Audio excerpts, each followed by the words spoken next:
កម្ពុជានៅតែទទួលចង់បានការកសាងខ្សែព្រំដែនមួយជាមួយប្រទេសជិតខាងទាំងអស់ជាខ្សែព្រំដែនសន្តិភាពមិត្តភាពសហប្រតិបត្តិការនិងការអភិវឌ្ឍនេះជាបម្រងប្រាថ្នាពិតប្រាកដសូមអរគុណហើយសូមប្រើប្រាំការសួរសុខទុក្ខចំពោះកងកម្លាំងប្រដាប់អាវុធគ្រប់ប្រភេទ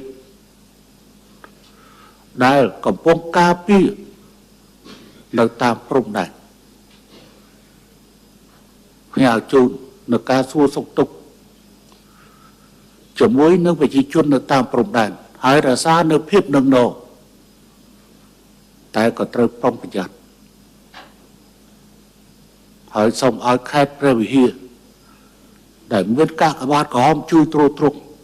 ជួយមើលការខុសត្រូវចំពោះជនភៀសសឹកដែលត្រូវបានជម្លៀសចេញមកដាក់នៅទីតាំងផ្សេងដើម្បីធានាសុវត្ថិភាពសម្រាប់ប្រជាពលរដ្ឋ